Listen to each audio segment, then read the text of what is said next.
사람이 사는 것이 이 땅의 삶의 전부라면, 죽으면 그만이라면 천국을 소망하고 하나님 나라를 대망하는 우리의 믿는 삶은 굉장히 어리석어 보일 겁니다.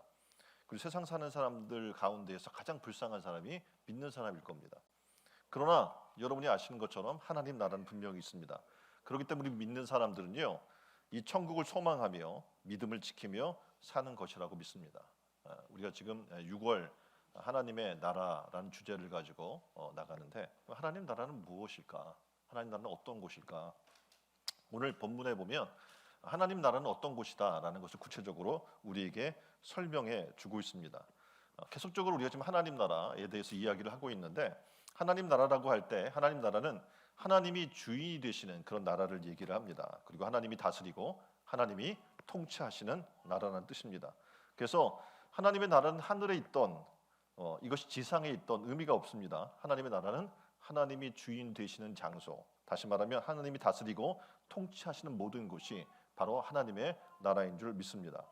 그래서 누가복음 17장 21절에는 이렇게 이야기해요. 하나님의 나라에 대해서 또 여기 있다 저기 있다고도 못하리니 하나님 나라는 너희 안에 있느니라 라고 말씀해 주고 있습니다. 그러면 언제 이 하나님 나라가 우리 마음에 임할 수 있을까요? 우리가 예수님을 믿고 하나님의 자녀가 되고 예수 그리스도를 나의 구주로 영접할 때 하나님 나라가 우리 마음 가운데 임하게 될 줄 믿습니다.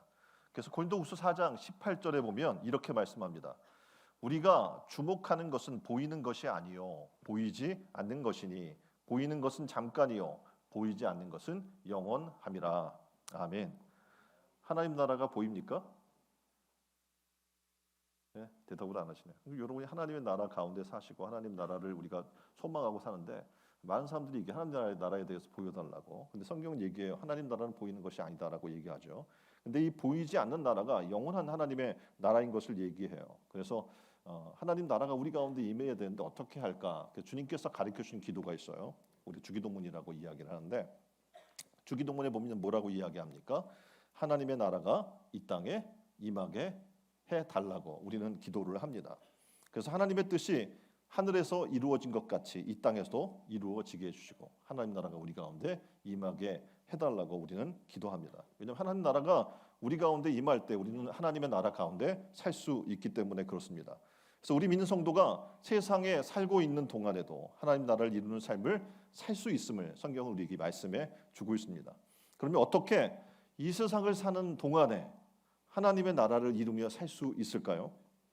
바로 우리가 온전히 하나님 말씀 가운데 들어가면 되는 거죠. 순종함으로 하나님의 뜻이 이 땅에 이루어질 때 하나님 나라가 우리 가운데 임하게 될 줄 믿습니다. 그래서 우리가 사는 삶의 자리가 하나님의 나라가 되느냐 하나님 나라가 되지 않느냐는 우리가 하나님 말씀 가운데 있는가 그렇지 않은가, 다시 말하면 순종하는가 불순종하는가에 달려 있습니다. 그래서 오늘 우리가 하나님 나라는 이라는 질문을 던지면서 하나님 나라의 본질에 대해서 좀 우리가 좀 살펴보려고 합니다. 오늘 본문에는 이렇게 시작합니다. 하나님의 나라는 먹는 것과 마시는 것이 아니다라고 이야기를 합니다. 먹고 마시는 것이 하나님 나라가 아니다라고 이야기를 하죠. 그러니까 다시 말하면 육신의 생명을 위해 먹고 마시는 것은 하나님 나라와 상관이 없다라고 이야기를 해주고 있는 겁니다. 당연히 우리는 어떻게 먹고 사는 게 굉장히 중요합니다. 어떤 사람은 사는 이유가 먹는 거예요. 맛있는 걸 더 먹고 더 누리고 더 사는 것을 삶의 목표로 사는 사람들이 있습니다. 그런데 놀랍게도 하나님의 백성이 되면 우리는 먹고 사는 문제가 우리 일생 일대의 가장 중요한 부분이 아니게 되는 겁니다. 그래서 우리는 하나님 나라 가운데 속한 백성들이 되게 되면 놀랍게도 먹고 마시는 것이 중요치 않다. 근데 로마 교회에서는요, 먹고 마시는 게 굉장히 중요했어요. 그래서 항상 교회 사람들이 모이면 뭘 합니까? 우리도 지금 예배가 끝나고 나면 또 식사를 하잖아요. 식탁 공동체를 한단 말이니까 무엇을 오늘 메뉴가 나올까, 무엇을 먹을까, 나랑 안 맞는데 먹고 마시는 게 때로는 굉장히 중요해 보일 때가 있습니다. 로마 교회에서도요, 먹고 마시는 이 음식의 문제를 가지고 서로 판단하고 비판하는 일들이 있었습니다. 그로 인해서 이 먹고 마시는 음식의 문제로 사람들이 마음에 상처를 받는 거예요.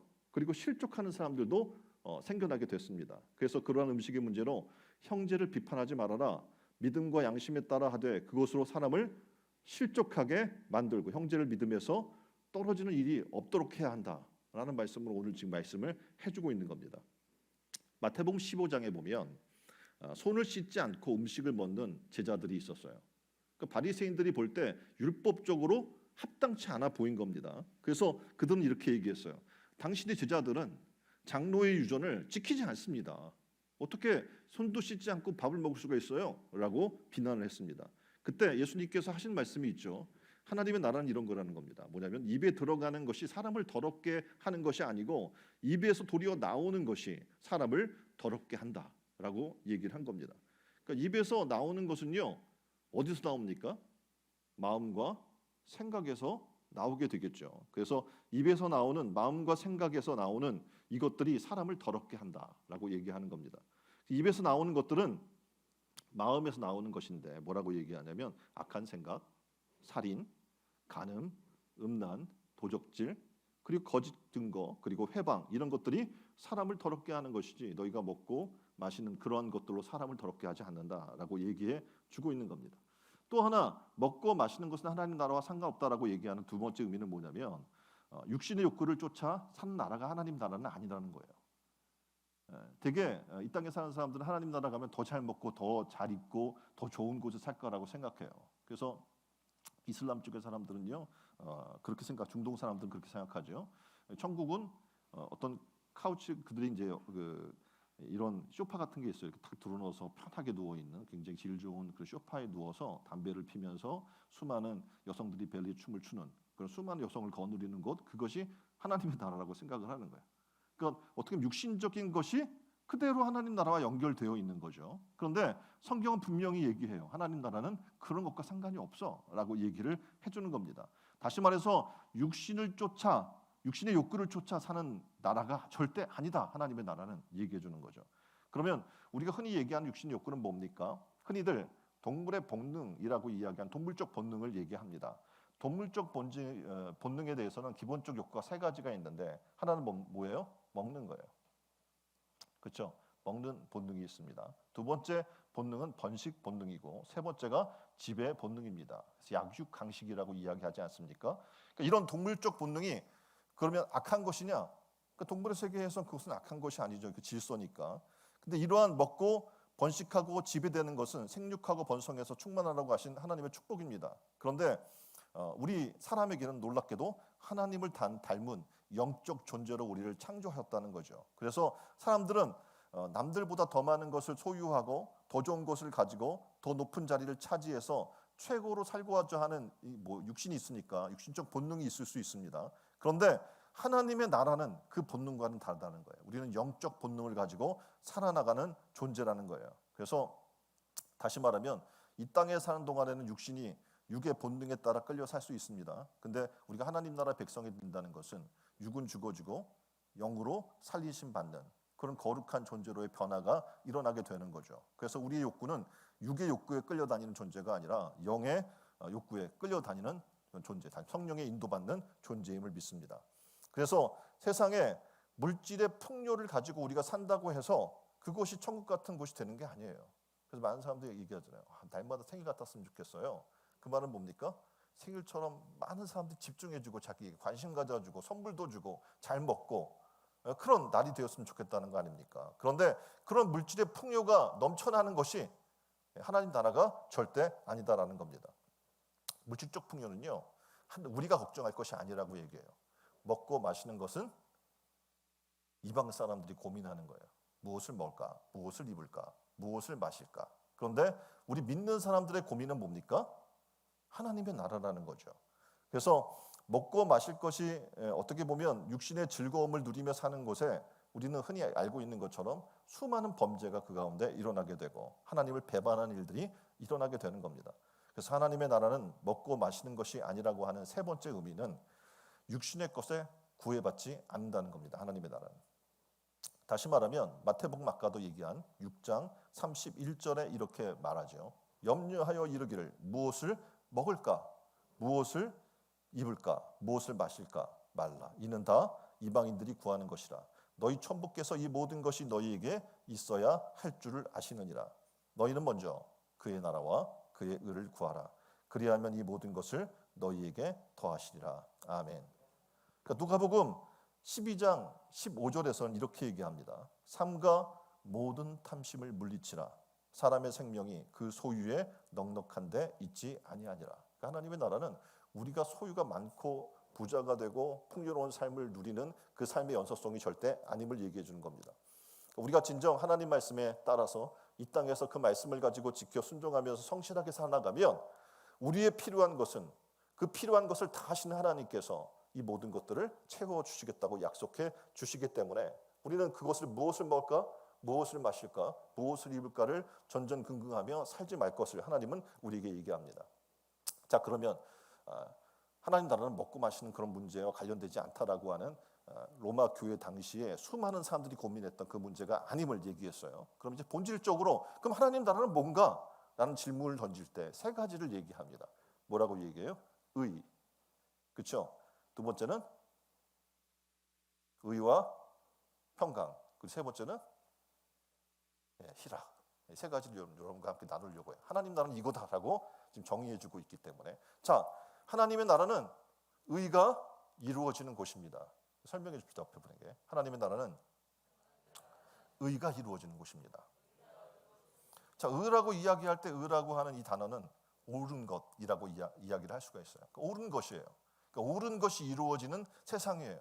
이 땅에는 의가 잘 이루어지지 않아요. 옳고 그런 것을 판단하려고 할 때 개인의 기준에 따라서 하지. 그래서 이것이 옳다고 할 때 수많은 사람들이 어떻게 다수결로 한다고 할지라도 개인의 의견이 굉장히 많이 가미가 되죠. 그러니까 옳은 것이라고 얘기할 수 없어요. 그러니까 개인의 차에 따라 다른 것이죠. 근데 하나님의 의라는 것은 절대적이에요. 그 의는 가장 선하고 가장 좋은 것을 얘기하고 있기 때문에 그렇습니다. 그래서 우리가 보기에 좋은 것이 아니라 하나님이 우리를 창조하시고 지으시기에 보시기 좋았더라고 이야기하는 그 보시기에 좋은 것, 옳은 것, 하나님의 뜻이 이루어지는 나라, 그 나라가 무슨 나라라고요? 하나님의 나라인 겁니다. 사도 바울이 로마 교회에 편지를 보낸 내용에 담겨 있는 이 로마 교회에서 문제가 뭐였냐면 자기 의를 다투는 일들이 일어난 거예요. 그러니까 서로 자기가 옳다는 거예요. 여러분들이 그렇잖아요. 뭔가 일들을 진행하려고 할 때도 우리 가운데 뭐가 일어나냐면 내가 옳다, 내 경험상 이게 맞아, 이게 맞은데 저 사람 틀렸어 이렇게 하고 서로 자기의 옳고 그름을 가지고 싸울 때가 있지 않습니까? 이 당시에도 동일하게 옳고 그름을 가지고 다시 말해 자기 의를 가지고 싸우는데 음식 때문에 다툽니다. 유대 전통에 따르는 크리스찬들은요 어떻게 보면 구약 율법에 양고기와 소고기는 먹어도 되고 돼지고기는 먹지 말라고 그랬으니까 돼지고기는 먹으면 안 돼요 라고 이야기를 했어요. 지금 우리나라도 뭐 동일하게 이야기를 한다면 지금 유대 율법에 따르면 여러분은 순대 선짓국 먹으면 돼요 안 돼요? 예? 잘 먹죠 근데 예? 그럼 율법을 어기고 있는 거란 말이에요. 예? 성경에서는 분명히 피가 피채 먹지 말라라고 이야기했는데 그 피를 넣어가지고 또 끓여가지고 덩어리를 만들어가지고 피채 먹는단 말이에요. 그러면 구약 시대 피채 먹지 말라고 했는데 구약 성경에서 먹지 말라고 한 음식을 먹는 것을 지금 우리가 정죄하고 있느냐? 그것이 옳으냐라고 따진다면 성경의 말씀대로 그럼 어떻게 해요? 성경에는 그렇게 얘기하고 있으니까 하지 말아야 되는 거 아닙니까? 자, 또 얘기해요. 소고기는 먹어도 되고 돼지고기는 먹지 말래요. 제육볶음 되게 좋아하는데 사람들이 막 돼지고기 막 그냥 삼겹살 우리나라 이런 거 되게 좋아하잖아요. 근데 먹지 말라는 거예요. 구약의 율법에 의하면 생선 중에도 비늘이 없는 생선 먹으면 안 돼요. 좋아하는데 우리는 뭐 이렇게 유명하잖아요. 오징어 게임도 유명하고 뭐 오징어 이런 거 좋아하잖아요. 예? 근데 막 먹는단 말이에요. 그러니까 성경의 율법을 따지자고 한다면 먹지 말아야 될 게 되게 많은데 다 그걸 하고 있는 거란 거예요. 그러면 지금 이 로마 교회에서 이야기로 이야기한다면 여러분 정죄받는 거예요. 또 한편에는 이런 얘기를 하는 거예요. 야, 그런데 구약 시대에 사는 사람들 얘기지. 예수 믿고 은혜 받았으니까 은혜로 먹으면 무엇이든지 못 먹을 게 없지 않아? 기도하고 감사하고 받으면 되지. 그것이 예수 믿고 구원받는데 무슨 상관이야? 라고 한 이 두 파가 갈등을 한 거예요. 어느 게 옳아요? 대답하기 힘들죠. 그래서 이 문제로 교회에 다툼이 일어나게 됩니다. 서로가 상대편이 맞다고 또 틀리다고 비난하고 이로 인해서 교회가 알게 모르게 갈등과 다툼이 끊임없이 있었습니다. 그래서 사도 바울이 이 문제에 대해서 얘기하면서 얘기한 게 오늘 본문의 말씀이 로마서 14장 17절에 하나님의 나라는 먹는 것과 마시는 것이 아니요 오직 성령 안에서 의와 평강과 희락이라 라고 이야기해 주신 거예요. 자, 여기 이 이야기가 무슨 얘기냐? 무엇을 먹고 무엇을 마시는 것이 하나님 나라에서는 중요한 게 아니라는 겁니다. 하나님 나라에서 중요한 것은 하나님의 의가 임하고 하나님의 평강이 임하고 하나님의 희락이 임하는 것, 그것이 하나님의 나라다라고 얘기해 주고 있습니다. 우리는 예수 믿고 나서 종종 큰 실수를 범합니다. 그 실수 중에 하나가 뭐냐면 내 신앙의 기준에서 자꾸 남을 판단하는 거예요. 정죄하는 거, 아까 이야기한 것처럼 구약의 어떤 말씀을 읽다가 피채 먹으면 안 된다는 얘기가 나왔어요. 근데 어느 집사님이 순대 그 선짓국을 먹고 있단 말이에요. 이런 율법을 어기는 자요, 막 이러면서 이렇게 비난하고 판단하는 일들이 생겨난다면 나는 옳고 저 사람은 틀, 나는 선짓국을 안 먹기 때문에 옳고 저 사람은 선짓국을 먹기 때문에 잘못됐고 이렇게 이야기한다는 것. 그럼 어떡합니까? 우리는 끊임없이 교회 안의 갈등과 분쟁으로 일어나는 삶을 살 수밖에 없습니다. 자, 이것과 상관이 없다는 거예요. 하나님의 나라는 정말 좋은 나라예요. 자, 옆에 분에게 얘기해 줍시다. 하나님의 나라는 정말 좋은 나라입니다. 하나님의 나라에서 우리가 이렇게 무엇을 먹고 마시고 이런 걸 가지고 싸우고 분쟁한다면 참 그게 아름다운 나라가 되겠습니까? 그렇지 않다는 거죠. 하나님의 나라는 가난이 없대요. 굶주리지 않는다는 거죠. 하나님의 나라는 저주가 없대요. 하나님의 나라는 질병이 없고 사망이 없고 죄와 불의와 중상과 모략이 없는 곳이에요. 생각만 해도 좋지 않습니까? 이런 걸 즐기는 사람들은 아마 재미없을 수 있어요. 근데 하나님의 나라는 이런 곳이에요. 고린도전서 6장 9절에는 이렇게 이야기해요. 불의한 자가 하나님 나라를 유업으로 받지 못할 줄을 알지 못하느냐. 우리가 불의하면, 의롭지 않으면 하나님 나라를 유업으로 받을 수 없다고 얘기하는 거예요. 그럼 우리는 어떻게 해야 됩니까? 이 땅에서 하나님의 의를 쫓아야 되죠. 근데 우리는 이 세상에 이렇게 얘기, 하나님은 의인은 없나니. 몇 명이나 있어요? 하나도 없다고 이야기하는 거예요. 자, 그렇다면 우리는 어떻게 천국 갈 수 있어요? 불의한 자인데. 그래서 어떻게 독생자 예수 그리스도를 보내주신 거죠. 저를 믿는 자마다 멸망치 않고 영생을 얻게 하신 하나님의 은혜를 받게 되는 겁니다. 나 같은 죄인이 예수를 믿고 구원받아서 예수님의 의의 옷을 입고 의인이 되게 해주셨다는 거예요. 이게 뭡니까? 불의한 우리를 의롭게 하셔서 하나님 나라 백성 되게 하신 하나님의 은혜입니다. 바로 우리가 감사해야 될 감사의 내용이자 감사의 찬양의 제목입니다. 우리가 하나님 나라의 의인 되었으므로 이제는 우리가 어떻게 살아야 되는지, 먹든지 마시든지 무엇을 하든지 뭘 위해? 하나님의 영광을 위해. 답이 나오죠. 뭘 먹어야 돼, 안 먹어야 돼, 이게 중요한 게 아니에요. 이게 하나님의 영광이 되는가. 내가 이걸 먹어서 저 사람이 실족한다면 안 먹으면 되는 거 아니에요. 나 좋아하는데 상관없어요. 하나님의 영광을 가리운다면, 저 사람이 실족되게 된다면 안 하는 거예요. 그게 우리 믿는 사람의 삶의 모습인 겁니다. 이걸 성경에 뭐 먹으라한테 먹지 말라고, 이게 중요한 게 아니에요. 하나님의 의에 합당한 사람으로 살아나가는가가 중요한 거죠. 그래서 마태복음 6장 33절에 보면 이렇게 말씀합니다. 그런즉 너희는 먼저 그의 나라와 그의 의를 구하라. 그리하면 이 모든 것을 너희에게 더하시리라. 아멘. 세상의 기준은 여러분이 아시는 것처럼 늘 변합니다. 세상은 권력자가 바뀔 때 법도 바뀌어요. 질서도 바뀌어요. 세상의 의는 늘 바뀝니다. 내가 할 때는 그것이 옳은 것이었는데 남이 하면 문제가 되는 거예요. 내가 하면 로맨스, 다른 사람이 하면 불륜. 이게 말이 돼요? 근데 세상의 기준이에요. 그래서 시대가 바뀌면 또 어떡합니까? 과거에 문제가 되었던 것들이 시대가 바뀌면 오늘날에는 문제가 안 되는 것들도 있는 것을 보게 돼요. 그래서 하나님의 나라는 세상과 달라서 성령의 법이, 생명의 법이 지배하는 나라임을 이야기해 주고 있습니다. 그래서 우리가 예수 안에서 죄사함을 받고 하나님으로부터 의롭다함을 받아서 우리 모두가 놀라운 은혜를 받는데 두려움과 근심 걱정에서 벗어나서 하나님이 주시는 결코 정죄함이 없는 참된 자유를 누리는 백성으로 살아나가라는 게 하나님의 뜻입니다. 그러니까 우리는 이 변화되는 이 세상에서 세상의 질서를 바라보면서 언제는 먹어도 되고 언제는 먹지 말라고 그러고 이런 기준이 아니라 하나님의 백성으로서 합당한 삶을 사는데 우리가 지금 이것이 하나님의 영광을 위한 것인가를 고민해 보라는 거예요. 무엇을 먹든지 무엇을 마시든지 그것이 과연 하나님의 영광이 되는가? 답이 됐죠? 그래서 하나님의 나라는 바로 이런 곳입니다. 세 번째, 이 하나님의 나라는요, 어떤 나라? 평강. 다시 말하면 평화가 있는 곳이에요. 이 세상은 평화가 없어요. 늘 싸움과 다툼과 분쟁과, 그리고 어릴 때부터 아이들을 경쟁의 그라운드에다가 이렇게 던져놓고요, 경쟁을 시켜요. 싸워야 돼요. 거기서 이기는 자만이 이기는 데 되는 거예요. 소위 올림픽도 그렇잖아요. 승자 독식이에요.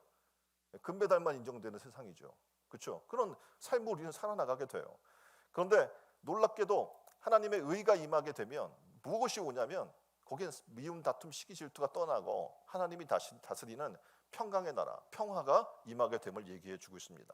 자, 누가복음 2장 14절은 주님이 이 땅에 오실 때 이렇게 노래가 있어요. 천사들의 지극히 높은 곳에서는 하나님께 영광이요, 땅에서는 하나님이 기뻐하신 사람들 중에 평화로다.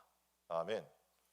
예수 믿는 모든 이에게 하나님 나라가 임하게 하시는 것은 평화의 왕 되신 예수 그리스도께 오셔서 우리 가운데 임재하시고 우리의 심령을, 우리의 가정을, 우리의 나라를 어떤 나라로? 하나님 평강이 넘치는 평화의 나라로 삼기를 원하신다는 겁니다. 우리는요, 죄의 본성을 타고났어요. 그래서 절대 가만히 있지를 못해요. 서로 누가 잘 되면 축복해주고 격려해주지 못해요. 시기하고 질투하고 싸우려고 합니다. 이런 미움과 다툼과 분노, 이 전쟁이 끊임없이 일어나는 이 세상 가운데서 몸부림치며 살던 우리에게 놀랍게도 평화의 왕 되신 예수 그리스도가 오셨습니다. 그리고 우리에게 평화의 선물을 주셨어요. 동일하게 우리에게 이 평화의 왕 되신 예수 그리스도를 소개하고 가는 곳마다 평화의 사도로 평화의 나라를 만들 것을 얘기해 주고 있습니다. 골로새서 1장 20절 말씀입니다. 그의 십자가의 피로 화평을 이루사 만물 곧 땅에 있는 것들이나 하늘에 있는 것들이 그로 말미암아 자기와 화목하게 되기를 기뻐하심이라. 아멘. 요즘은 참 화가 많은 세상입니다. 분노가 사람들이 가득해 있는 것 같아요. 자, 옆에 사람 얼굴을 볼까요? 화나 있는 것 같습니까? 이제 어떻게 보면 우리나라 사람의 특징 중에 하나가 뭐냐면 가만히 있으면 화나 있는 것 같아. 미소가 별로 없어요. 그래서 이렇게 인상이 굳어 있고 화나 있는 것 같아 보입니다. 근데 실질적으로 화가 나 있어요. 그리고 특히 분노 조절 장애가 굉장히 심하다고 이야기를 합니다. 요즘 그렇잖아요. 요즘 데이트하면서 폭력이 일어나고 결혼하자고 여자를 불러낸 사람이 돌변해서 칼로 사람을 찔러 죽이고, PC방에서 게임하던 청년이 분노가 치밀어서 처음 본 사람을 칼로 죽이고, 막 이런 일들이 비일비재하게 이 땅 가운데 일어나요. 성경은 오늘 우리에게 이야기, 이 시대를 살아가는 우리가 어떻게 살아야 할 것인가. 하나님이 원하시는 게 뭐예요? 하나님 나라가 되길 원하잖아요. 우리 가정에서도 서로 분노하고 화를 내고 다투거나 분쟁하지 말고 예수 그리스도를 나의 왕으로 모셔서 이 가정을 무엇으로? 평화의 나라로 바꿀 것을 얘기해 주고 있어요. 그건 내가 다스리면 안 되고 주님이 다스리게 해야 돼요. 그렇죠? 여러분 개인이 아빠가 가장이야. 그럼 어떻게 해요? 나머지는 불편한 거예요. 아내도 불편하고 자녀도 불편해요. 그러니까 어떡합니까? 서로 하나님을 섬기는 가정이 되면 놀랍게도 어떡합니까? 그분의 평화가 우리 가운데, 그분의 말씀이 우리를 평화롭게 할 줄 믿습니다. 그래서 요한복음 14장 27절에 보면 이런 말씀을 우리에게 주셔요. 평안을 너희에게 끼치노니 곧 나의 평안을 너희에게 주노라. 내가 너희에게 주는 것은 세상이 주는 것 같지 아니하노라. 아멘. 이 평안은요, 세상의 환경과 변화에 흔들리는 평안이 아니에요. 그 누구도 이 평안은 뺏어갈 수 없는 그런 평안임을 얘기해 주고 있어요. 그러니까 하나님이 우리 가운데 임하셔요. 그 말씀이 우리 중심을 잡아서 절대 흔들리지 않는 참된 평화를 우리에게 주신다는 얘기죠. 하나님이 다스리는 하나님의 나라는 바로 이런 평화가 넘치는 나라인 줄 믿습니다. 자, 우리나라도 굉장히 불안하잖아요. 북한에서 시시때때로 쏴대요. 계속해서 이렇게 미사일을 쏴대고 위성을 쏜다고 쏴대고 다시 준비해서 한다고 하고 경고도 없이 막 쏴대니까 불안하잖아요. 해외에서 볼 때도 이건 전쟁 나는 거 아니야? 하고 불안한 그 삶을 우리가 살아가고 있습니다. 대한민국의 평화가 오려면 우리가 흔히 이야기하잖아요. 지금 우리나라는 어떻게 보면 어쩔 수 없어요. 우리는 민주주의 국가이기 때문에 이제 문지주의로 강세인 미국의 영향력을 더 많이 받게 되어 있죠. 그렇죠? 사회주의나 공산주의 국가의 영향을 받기보다는 이제 그런 구조 가운데 있는데 우리는 힘이 없기 때문에 어떻게 합니까?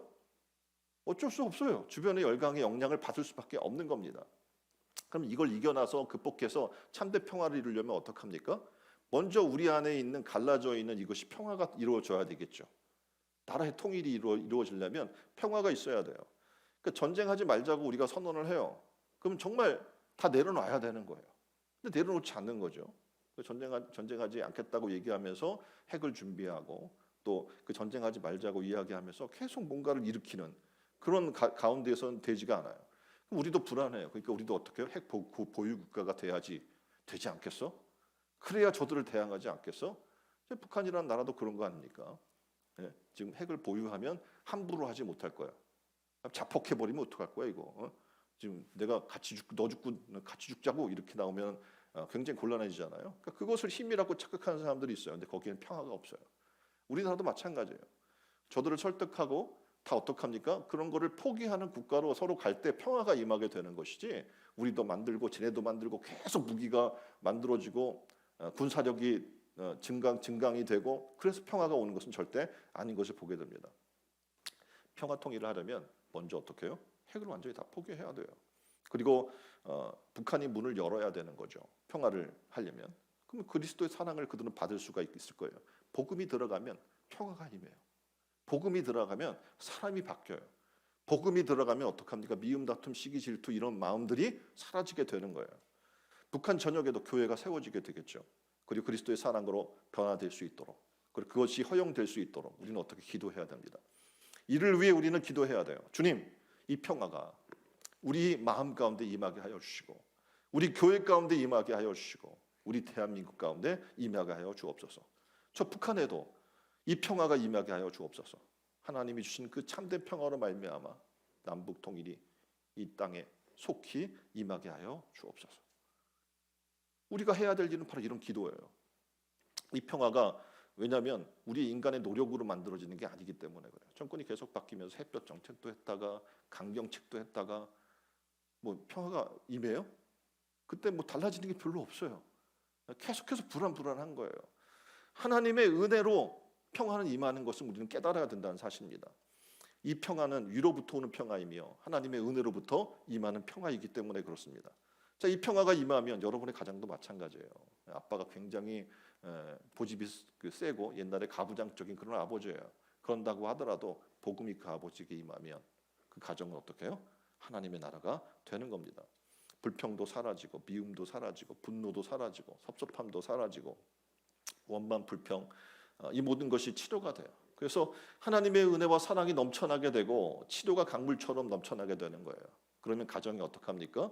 나라가 분노로 가득한 이 사회가 우리 예수님의 사랑으로 가득 차서 우리의 심령을 변화시키고 그래서 하나님의 나라 되는 은혜가 임하게 될 줄 믿습니다. 네 번째 이야기하고자 하는 것은 지금 이야기하고 있는 세 번째 원리인 희락. 다시 말하면 기쁨이 이루어지는 곳이 뭐라고요? 하나님의 나라인 거예요. 자, 옆에 분에게 물어봅시다. 기쁘십니까? 하나님이 말씀하는 기쁨은요 항상이 붙어 있어요. 어떻게 기뻐하라고요? 항상. 자, 하나님의 나라는 이런 사람이 있는 거예요. 항상 기뻐하는 사람들이. 자, 옆에 분에게 이야기해 줍시다. 항상 기뻐합시다. 네. 로마서 14장 17절에 하나님의 나라는 먹는 것과 마시는 것이 아니요 오직 성령 안에 있는 의와 평강과 희락이니라. 아멘. 성령으로 충만하게 되면 당연히 따라오는 게 있는데 바로 기쁨의 열매입니다. 갈라디아서 5장 22절 말씀 성령의 9가지 열매에 대해서 얘기하죠. 오직 성령의 열매는 사랑, 희락, 화평, 오래 참음과 자비와 양선과 충성과 온유와 절제니. 사랑 다음에 오는 게 뭐예요? 바로 희락이에요. 하나님은 사랑이시고 그 사랑이 넘치는 그곳에 있는 게 뭡니까? 희락, 바로 기쁨이 있다는 거예요. 신촌의령교회 모든 성도들이 심령이 가정이 하나님의 임재가 있는 사랑이 있는 기쁨이 가득한 하나님의 나라가 되시기를 주님의 이름으로 축원드립니다. 자, 그런 나라 만들고 싶죠? 근데 문제는 내 힘으로는 안 되는 거죠. 그냥 항상 기뻐하고 싶은데 내 힘으로는 항상 할 수 없어요. 가끔 기쁠 수 있어요. 그렇죠? 항상 기쁠 수 있어요? 항상 기쁘세요? 원하지만 도저히 안 되는 일 중에 하나예요. 그런데 성경은 이야기해요. 내 힘으로가 아니라 성령의 은혜로 가능하다. 그래서 성령이 주시는 열매인 거예요. 내가 맺는 열매가 아니라 무엇으로? 성령으로 인하여 맺는 열매라고 얘기해 주는 겁니다. 성령 충만한 그리스도인의 모습이 바로 뭡니까? 기쁨인 거예요. 내가 지금 성령 충만한가 아닌가 금방 판단해 볼 수 있는데 이 사람이 지금 기쁜가 안 기쁜가를 보면 알 수 있는 거예요. 여전히 내 마음속에 분노가 있고 여전히 내 마음속에 미움이 있고 여전히 항상 속상하고 그러면 제 옆에 분에게 물어보세요. 성령 충만한 겁니까? 아닌 거죠. 그렇죠? 아닌 거예요. 하나님 나라가 우리 가운데 임하기 너무 힘든 거죠. 우리는 하나님 나라 백성이라고 얘기하면서 하나님 나라의 백성답게 살지 않고 있는 거예요. 성령이 지금 9가지 열매라고 하는 게 맺혀져요. 사랑이 있어야 되고 기쁨이 있어야 되고 라고 이야기하는. 그래서 사도 바울은 데살로니가 성도들에게 이렇게 데살로니가 전서 5장 16절에 얘기하는 거예요. 항상 기뻐하십시오. 항상 뭐 하라고요? 기뻐하십시오. 기도해야 돼요. 그러면 기쁨이 안 되면 주여 우리가 주님 안에서 항상 기뻐할 수 있게 도와주세요. 그 기도가 있을 때 하나님은 어떻게 성령께서 우리를 도와주시겠죠. 그럼 성령으로 말미암아 어떻게 은혜가 임할 때 우리는 기뻐할 수 있게 되는 줄 믿습니다. 잠언 17장 22절에는 이런 놀라운 일을 얘기해줘요. 마음의 즐거움은 양약이라도, 그러니까 마음이 즐거우면 좋은 약이에요. 그게 뭐 다른 거 이게 몸에 좋대라고 하는 거 주워 먹는다고 건강해지는 것이 아니고 어떻게 해요? 마음이 즐거우면 그 어떤 보약보다 최고의 보약이다라고 얘기를 하는 거예요. 근데 심령의 근심은 뼈를 마르게 한대요. 그 뭐라고 하는 거예요? 주님은 우리를 너무나 사랑하니까 옆에 분에게 얘기해 주세요. 항상 기뻐하세요. 그 어떤 보약보다 좋은 것이기 때문에 그렇게 말씀해 주는 겁니다. 저는 바라기는 우리 신천은혜교회 성도 한 분 한 분이 그랬으면 좋겠습니다. 늘 기뻤으면 좋겠어요. 늘 감사가 넘쳤으면 좋겠습니다. 그래서 그러한 삶이 되기를 주님의 이름으로 축원드립니다. 자, 우리 흔히 얘기 한 번뿐인 인생이라고. 맞아요, 한 번뿐인 인생이에요. 근데 늘 화내면서 분노하면서 짜증내면서 불안해하면서 사는 것이 합당합니까? 늘 소리 지르면서 욕하고 싸우며 살면 뭐예요? 자기를 병들게 하는 거예요. 그리고 그것이 자기를 무너뜨린다는 사실을 아셔야 합니다. 우리는 흔히 생각해요. 야, 내가 화가 나는데 그래서 막 어떤 분들을 보면 이게 화나 있는 게 그냥 삶인 거예요. 그래서 목소리도 항상 높아요. 톤이 높고 승질을 내고 계속 그래요. 근데 자기는 몰라. 왜 평상시 그런 거니까. 그렇죠? 그래서 막 소리를 지르고 그러면 본인은 얘기하는 거죠. 나 원래 이래. 근데 그게 중요한 거. 다른 사람이 성내 보이면 안 되는 거예요. 다른 사람이 화나 보이면 안 되는 거고 그 소리 지르고 막 이게 그 감정이 실려 있는 거 자기도 모르게. 그러면 안 되는 겁니다. 우리는 주님 안에서 어떻게 해요? 기쁘고 감사하고 행복하고 의미 있고 보람 있는 삶을 살아나가야 되는 거예요. 그것이 뭡니까? 하나님의 나라고 이 하나님의 나라를 누리는 사람들이 하나님의 나라에 가는 거예요. 오늘 이후 옆에 분에게 이야기합시다. 화내지 맙시다. 가족이나 주변 사람들에게 상처 주는 말 하지 맙시다.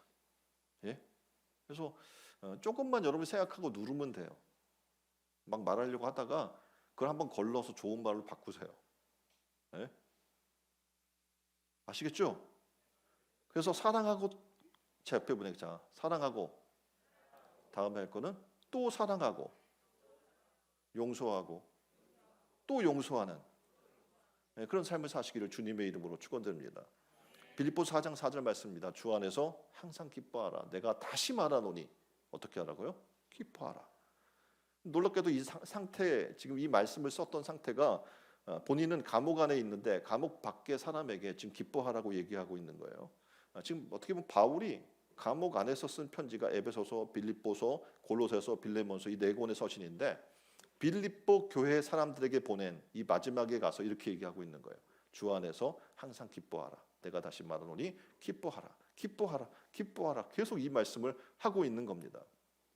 놀랍게도 마음에 하나님의 주신 은혜와 기쁨이 넘치게 되면 그 기쁨으로 어떻게 합니까? 나의 환경이 감옥이라도 나의 환경이 어떠한 병든 그 상황이라도 그는 어떻게 할 수 있어요? 기뻐할 수 있는 거예요. 그곳이 바로 하나님이 임재한 하나님의 나라가 되기 때문입니다. 그래서 바울은 얘기해 주는 거예요. 기뻐해라. 난 비록 감옥에 있지만 기뻐. 하나님이 함께 하셔서 너희도 지금 너희의 삶 가운데서 기뻐해라. 이렇게 얘기해 주는 겁니다. 로마서 14장 18절은 이렇게 얘기해 줘요. 이로써 그리스도를 섬기는 자는 하나님을 기쁘시게 하며 사람에게도 칭찬을 받느니라. 아멘. 그래서 교회에서 봉사할 때 기쁨으로 해야 되는 거예요. 기쁨으로 하지 않으면 나중에 스스로가 시험 들어요. 일하다가 시험 드는 거예요. 뭐 일은 달라지지 않아요. 그렇죠? 그리고 또 어떻게 시간이 지나면 더 능숙해지잖아요. 그럼 그것 때문에 화날 일이 없는데 기쁨으로 하지 않기 때문에 상처가 되는 거죠. 그리고 교회로부터 멀어지는 거예요, 스스로. 그래서 봉사자들의 기본 자세는 기쁨과 감사가 있어야 합니다. 남녀 전도회로 봉사하든지 교회 학교로 교사로 봉사를 하든지 찬양대원으로 봉사를 하든지 지금 오늘도 이제 챔버팀이 나와서 할 텐데 챔버팀으로 봉사를 하든지 기쁨이 충만해서 봉사하면 그것이 은혜이고 축복이 되는 겁니다. 뭘 하나 준비하려면 나와서 잠깐 뭐 5분 이렇게 찬양하는 걸로 끝나지 않잖아요. 그걸 준비하려면 며칠을 준비하는 거예요. 굉장히 피곤한 일이란 말이에요. 그런데 놀랍게도 어떡합니까? 하나님의 은혜로 하면 기쁨이 돼요. 챔버팀을 이렇게 하면서 팀들이 보니까 금요일도 모이고 뭐 토요일도 모이고 굉장히 부담이 되는 거잖아요. 시간을 많이 할애해서 또 합주를 해야 되니까 다른 악기들이 만나서 준비를 해야 된단 말이에요. 김주수 청년이 그렇게 얘기를 했다고요. 야, 토요일 날 내가 와서 이 챔버팀을 준비하고 하니까 너무 좋다. 그러니까 기쁨으로 하니까 어떡합니까? 좋은 거예요. 근데 만일 이게 자발적인 기쁨이 아니면 토요일 날 불러요. 뭐 이렇게 화가 나겠죠. 근데 그렇게 되는 거예요. 이렇게 기쁨으로 봉사하면 일생 동안 주님이 함께 하시고 복을 내려 주실 줄 믿습니다. 여러분 마음에 하나님의 의와 평강과 희락이 넘쳐나서 한평생 주님을 기쁘게 하는 삶을 살아나가는 여러분이 되기를 주님의 이름으로 축원드립니다.